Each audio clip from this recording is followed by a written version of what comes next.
이 말씀이 은혜가 되게 하여 주시옵소서. 말씀이 내 삶에서 적용되게 하여 주시옵소서. 성령이여 역사하시고 감동 감화를 주시옵소서. 예수님의 이름으로 기도합니다. 아멘. 성경을 아무리 찾아도 성경 중에서 가장 효도한 한 사람이 누굴까? 여러분 누구라고 생각하십니까? 아브라함의 아들 이삭이 되겠습니다. 전에 내려오는 이야기가 있습니다. 하나님의 아버지 아브라함에게 100세에 낳은 아들 이삭을 제물로 드려라 명령을 받고 아들과 종과 함께 3일 길을 걸어서 모리아 산으로 갑니다. 그리고 종을 밑에 놔두고 아들과 아버지를 데리고 그 모리아 산으로 올라가는데 아버지 아브라함이 아들에게 이렇게 말합니다. 아들아, 내가 너를 사랑하는 줄 아느냐? 예, 아버지. 예, 아버지 목숨보다 내가 너를 더 사랑하는 줄 아느냐? 예, 아버지. 그러면 이 제단 위에 올라와라. 하나님이 너를 제물 삼으시겠다 하신다. 이삭의 나이가 그때 20세 전후입니다. 이미 아브라함의 나이는 120세 정도가 되었습니다. 무엇으로 봐도 힘으로도 안 됩니다. 또 이럴 수 있어요. 아버지 미쳤어요? 아버지 그게 말이라고 그래요? 얼마든지 그럴 수 있는데 그 아들은 아버지의 말씀에 순종하여 제물을 자신을 드립니다. 성경 중에서 예수 그리스도를 가장 닮은 사람이 누굴까? 이삭입니다. 그렇게 축복을 해 주셨습니다. 성경은 효도하는 자에게 주시는 축복을 이야기하고 있는데 성경 어디를 봐도 부모에게 이런 명령을 하신 적이 없어요. 내 자식을 사랑해다오. 왜 이런 명령이 없을까요? 부모는 그 명령을 하지 않아도 당연히 자식을 사랑해요. 그런데 자녀는 부모에게 효도를 하는 것이 참 쉽지 않은가 봐요. 그래서 약속 있는 이 첫 계명이다. 내가 상을 걸겠다. 내가 복을 준다. 그 말씀이 출애굽기 20장 12절 말씀입니다. 시작. 내 부모를 공경하라. 그래야면 내 하나님 여호와가 내게 준 땅에서 내 생명이 길리라. 에베소서 6장 1절로 3절입니다. 자녀들아 주 안에서 너희 부모에게 순종하라. 이것이 옳으니라. 내 아버지와 어머니를 공경하라. 이것은 약속이 있는 첫 계명이니 이로써 내가 잘되고 땅에서 장수하리라. 하나님이 상을 걸었는데 두 가지 상을 걸었어요. 땅에서 잘 되게 하겠다. 이삭이 어떻게 됐나요? 그 흉년된 땅에서 농사를 지었더니 다른 사람들은 흉년이니까 자연이 안 됐어요. 근데 이삭은 그 해에 100배나 소득을 얻었대요. 마침내 거부가 되었어요. 그 흉년된 땅에 물이 많지 않은데 우물을 팔 때마다 물이 터지는 거예요.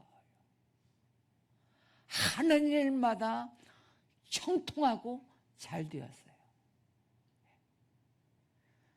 두 번째 하나님이 상 걸은 것이 내가 장수하는 복을 주겠다. 성경에는 족장이 3명입니다. 아브라함과 이삭과 야곱입니다. 아브라함은 175세까지 삽니다. 야곱은 좀 속도 많이 썩였는지 147세까지밖에 못 살아요. 그러면 이삭은 몇 세까지 살았을까요? 자, 아브라함 175세, 야곱 147세.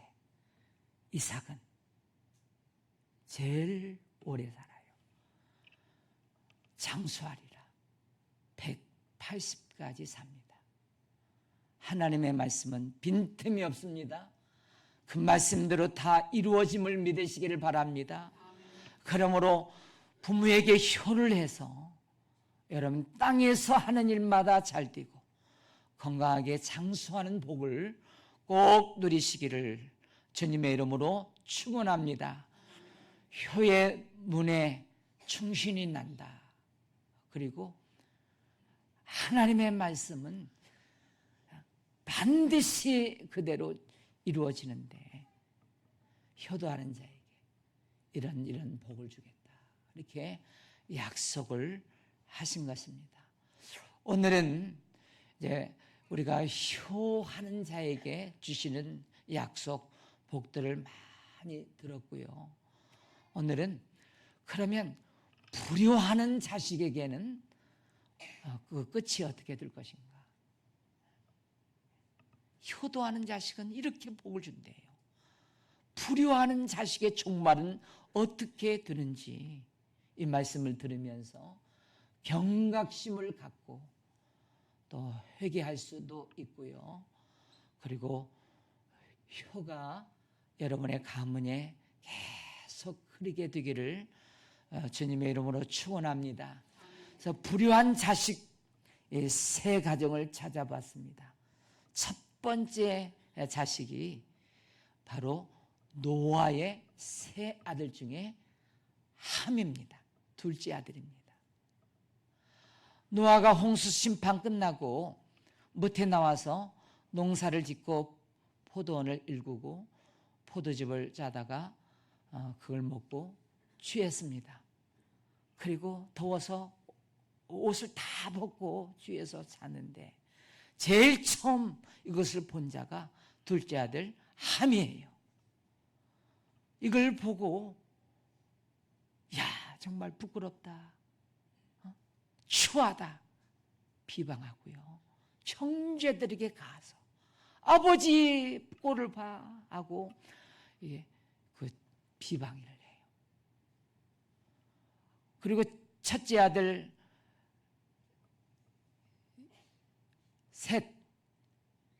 셋째 아들 야벳이 이야기를 듣고 어떻게 했는가?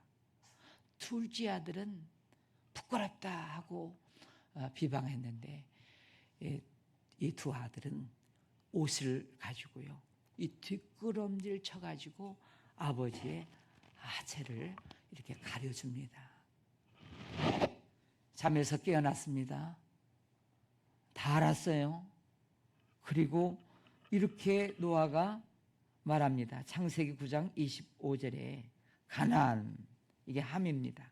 가나안은 저주를 받아 그 형제의 종들의 총이 되기를 원하노라. 여러분, 실수는 누가 했죠?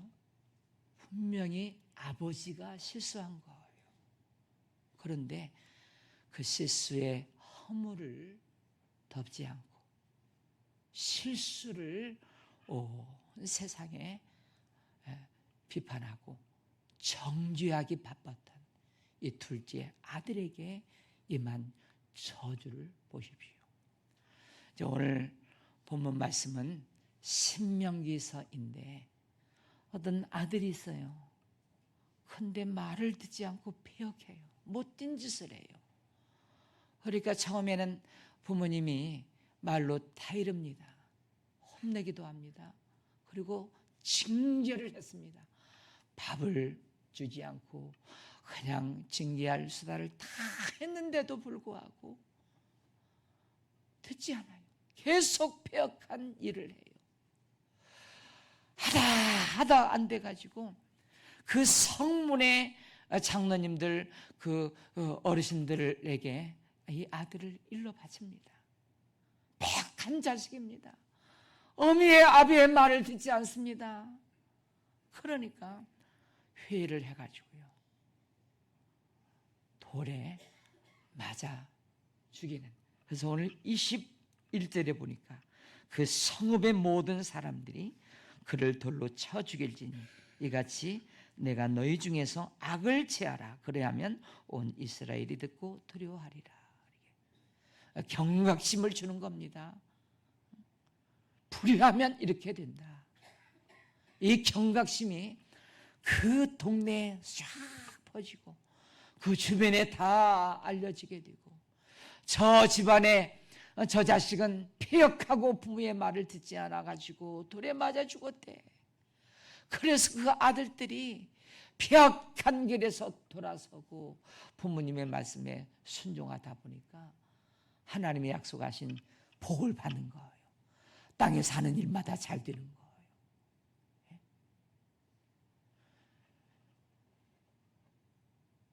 우리 경각심입니다. 도전을 받는 겁니다. 여러분, 이 경각심이 수천 년 전에 지난 지금 이 시대에도 똑같이 적용된다는 사실을 알아야 되고, 우리는 이 말씀을 들으면서 무섭구나, 두렵다, 그리고 경각심을 가져야 됩니다. 정신을 차리도록 해야 됩니다. 우리가 어떤 소식, 어떤 이야기를 듣습니다. 비방하고 정죄하기가 쉬운데 그러지 말아야 됩니다. 하나님이 그런 소식을 듣게 하시는 이유는 먼저 자신을 돌아보라는 겁니다. 나는 그런 비판받을 죄가 없는지. 사실은 돌아보면 저 사람은 드러난 죄인, 나는 아직 드러나지 않은 죄인. 그래서 이 영적 비밀을 아는 사람은 함부로 어떤 일을 허물을 들추어내고 비방하고 정죄하지 않습니다. 이걸 잘 명심해야 되는데, 심리적으로 보면 어떤 사람을 자꾸 비방하기를 좋아하고 정죄하기가 바쁘고, 그런 사람 왜 그렇죠? 심리적으로. 장로님들 아시죠?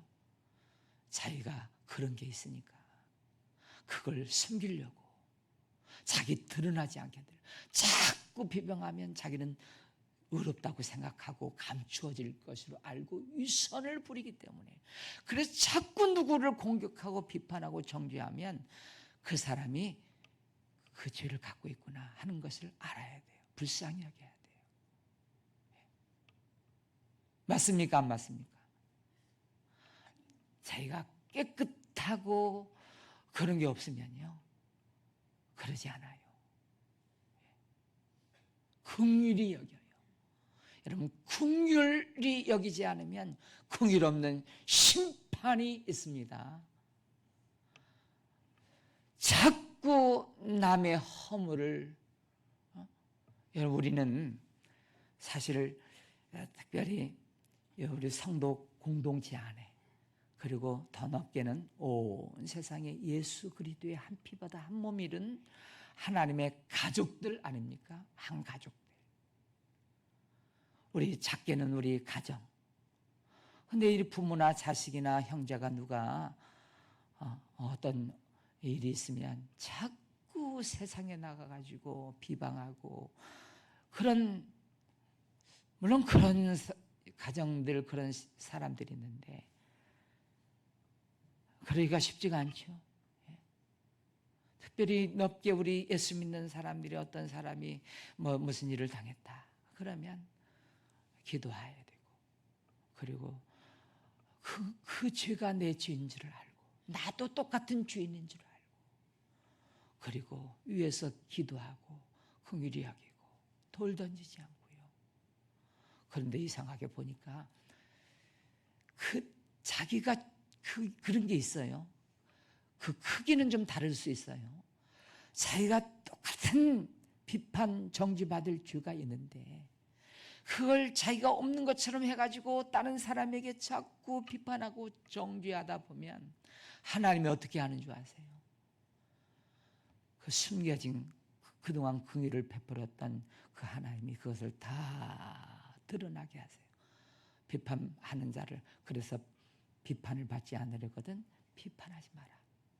이게 하나님이 드러나게 하시는 거예요.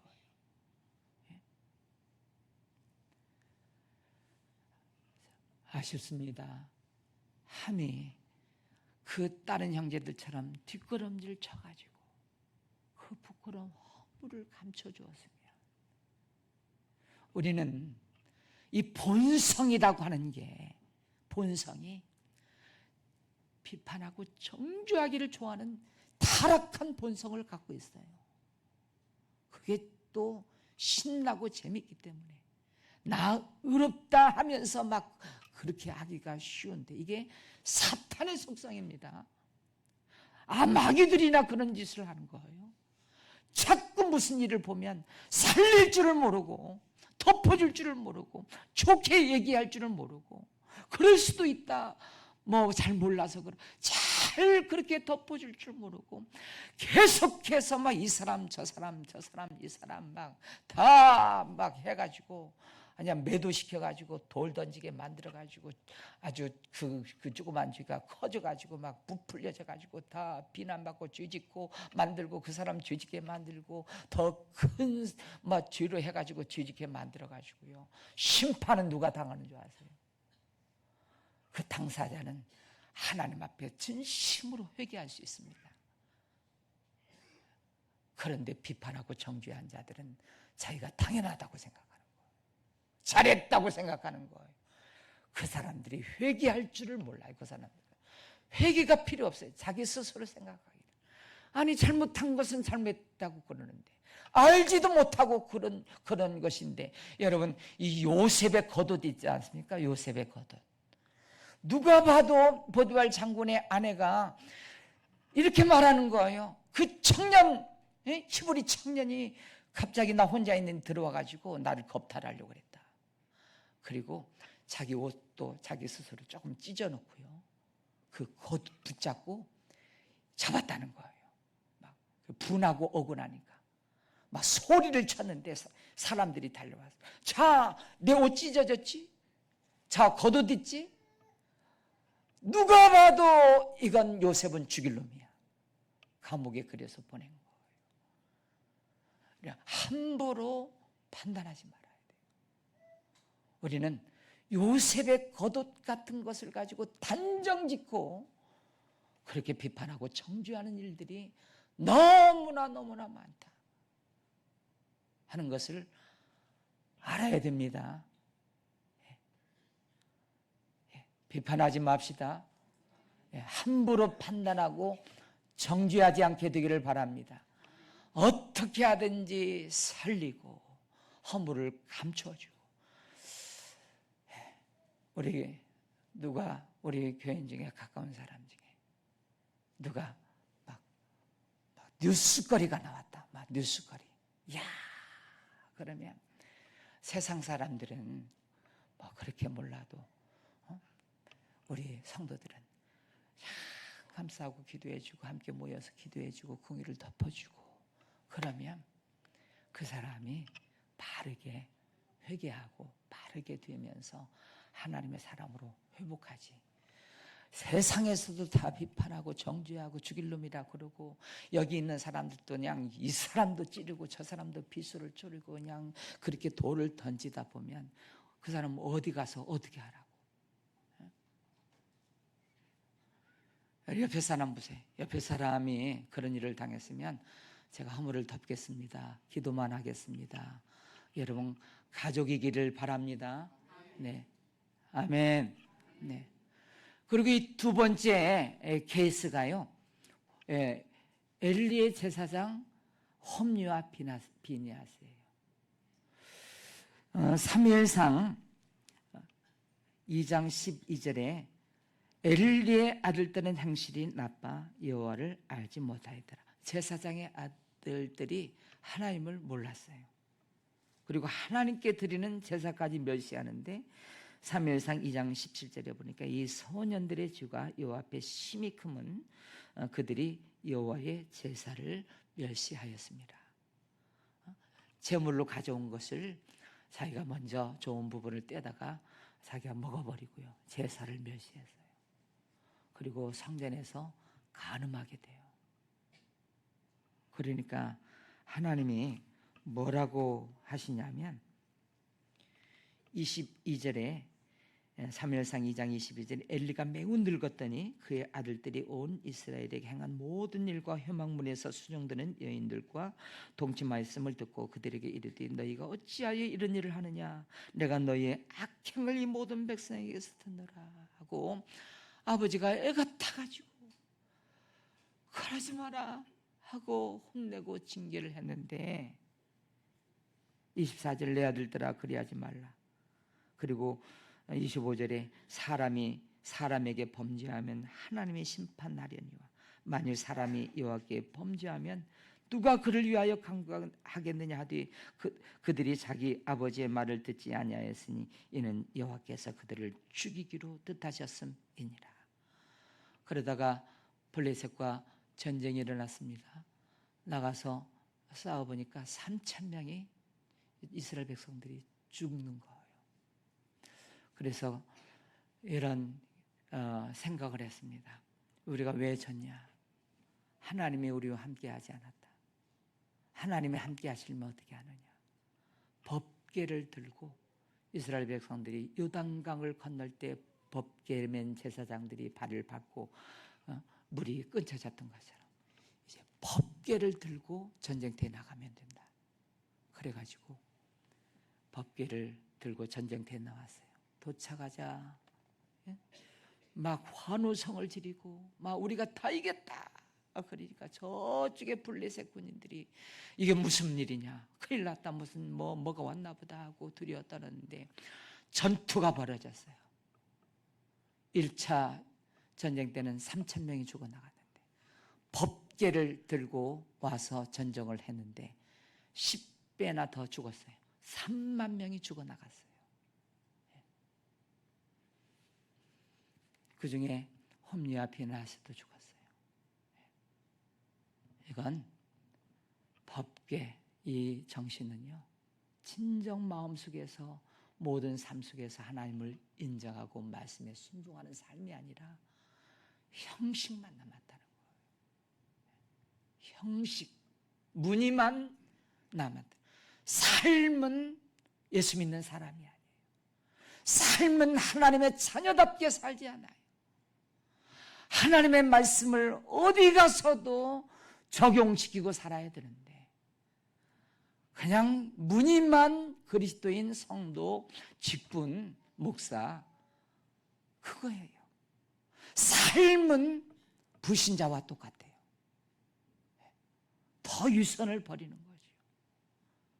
이 모습이 2차 전쟁 때의 모습이에요.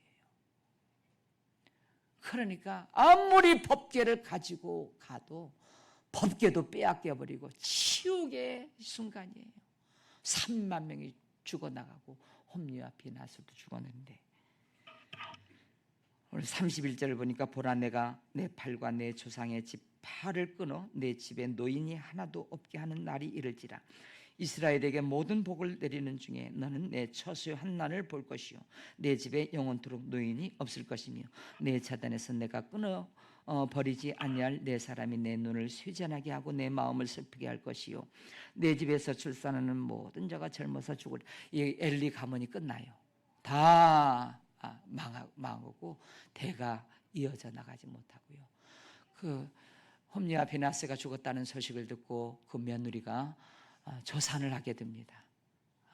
그리고 며느리가 죽으면서 아가보, 하나님, 우리 집안에 하나님의 영광이 떠났다. 이 소식을 듣고 아버지 엘리세 사장도 그냥 충격에 죽어요. 그리고 끝.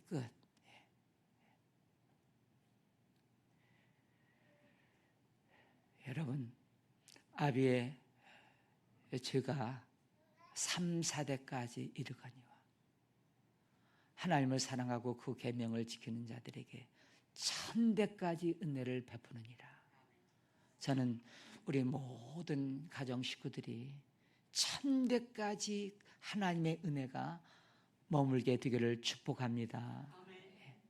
성경에 보니까 대가 끊긴 게 많이 있어요. 특별히 사울 그 왕이 끊겨요. 믿음의 계보가 얼마나 많이 끊어지는지.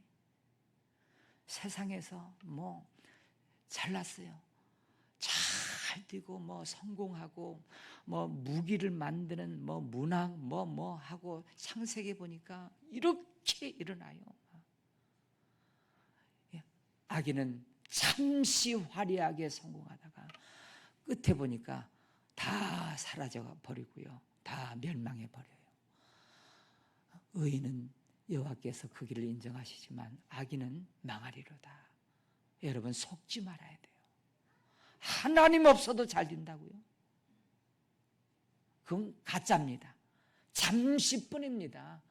결국 하나님 말씀에 순종하고 바보처럼 해도 주의를 지키고 말씀대로 순종하면서 부모에게 효도하고 말씀대로 삶에서 적용하면서 살아내는 사람들의 삶은 비록 더디지만 끝에는 많은 열매가 있음을 믿으시기를 바랍니다.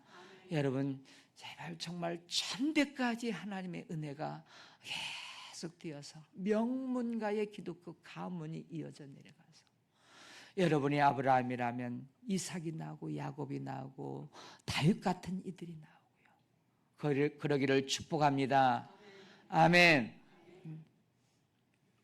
마지막 사람입니다. 여러분 그 다윗이 가장 일생 중에 얼마나 힘들. 그는 정말 침을 질질 흘리면서 산안을 이루고 부끄러운 일도 당하고요. 억울하고 이룬 13년의 도망자의 신세도 당하고요. 죽을 고비도 얼마나 넘기고요.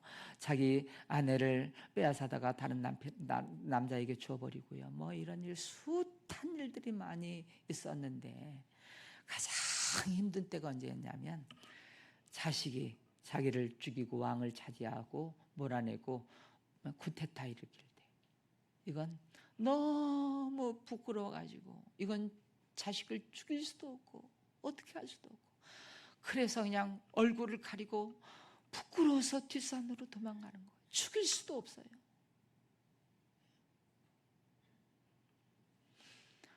생각해 봅니다. 압살롬이 쿠데타 성공했어요. 그때 그 어떤 신하의 말만 들어서 당장 쫓아갔으면 그렇게 할 수도 있었어요. 근데 악인은요, 하나님 망하게 하시려고 하는 자들은요, 둘이 다 좋은데 망할 쪽을 선택하게 돼 있어요. 하나님의 사람들, 하나님을 경외하는 사람들은 둘 다 이게 뭐가 하나님 뜻 같은데 어떤 것을 선택할 때 오른쪽을 선택하도록 성령께서 이끌어 주시게 돼 있어요. 할렐루야. 근데 압살롬은 망할 놈이에요. 둘 다 좋은데 망할 쪽을 선택해요. 그래가지고 압살롬이 죽잖아요. 생각해 봅니다. 압살롬이 쿠데타 성공하고 다윗이 어떻게 해서 죽었다. 그리고 왕이 되었다. 그 후가 어떻게 됐을까요? 네. 압살롬은 행복하지 않아요. 늘 마음에 괴로움과 죄책, 백성들이 불신하고요. 애비를 죽인 놈. 명분이 없어요. 괴로워하다가 누군가 쿠데타, 자식 중에 누가 쿠데타 해서 그게 성경의 역사라. 악인은 망하리로다. 그러니까 오늘 악인 편에 서지 말아야 돼요. 정말 우리가 알아야 될 게 하나님의 말씀이 어떤가. 자, 보세요. 어떤 일이 터졌어요. 막 살리는 쪽, 기도하는 쪽에 서야지. 살리는 쪽, 기도하는 쪽. 허물을 덮어주는 쪽을 서야지. 막 세상 사람들과 합류해가지고 죽이는 쪽, 막 비판, 정죄하는 쪽에 있으면요, 성경에는 악인은 얼마 후에 자세히 보더라도 자세히 살펴도 없어지리로다. 이게요, 처음에는 잘 뭐 하다가 모여요. 그러다가 어떤 그 사람 중에 한 사람이 양심의 가책을 느끼고요. 이렇게 하는 게 하나님의 뜻이 아니다. 그래가지고 이게 그렇게 나오게 되었어요. 자, 이 세상 저보다 잘 아실 거예요. 이게 모임들 세상 다 아실 거라. 명분이 없고 하나님 뜻이 아니고요. 이 하나님 기뻐하시지 않는 악인들이 모인 곳에는 처음에는 막 해보자고 그러는 거예요. 그러다가 그 중에 양심의 가책을 느껴서 하나 이탈해 나와요. 그러다가 부끄러움을 당하고 흩어져 버리고 없어져 버려요. 살리는 쪽, 비록 소수지만 그래, 기도해야 된다, 살려야 된다, 해봐야 된다 하는 사람들은 하나님이 기뻐하셔서, 여러분 살다 보면 자기도 그런 일을 만날 수 있어요. 실수할 수 있어요. 자기도 모르게 대적도 만나요. 그럴 때 하나님이 심어놓은 게 있잖아요. 그러면 누군가 자기를 위해서 눈물로 기도해주고 감사주면서, 그래서 그 사람이 환난 시험 때 넘어졌을 때 도와준다는, 이게 시편에 다 말씀들이 나와요. 말씀이 가난한 자를 잘 보살피는 자는, 어려움 당한 자를 잘 보살피는 자는 환난 날에, 그리고 어려움이 있을 때 다 건져내 주시리라. 할렐루야. 우리가 그렇게 해야 됩니다. 아멘입니다. 네, 이제 말씀을 맺습니다. 오늘 이 말씀을 들으면서 참 가슴이 아파요. 회개할 기회를 잊어버렸고요. 아무리 봐도 나는 불효자예요.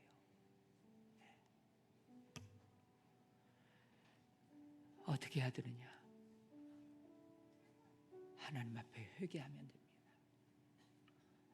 이렇게 하면 어떨까요? 정말 기도 많이 하고 자식들 앞에 나는 불효자였다, 부모의 마음을 너무 아프게 한 적이 있다. 저희 아버님이 몇 번을 말씀하세요.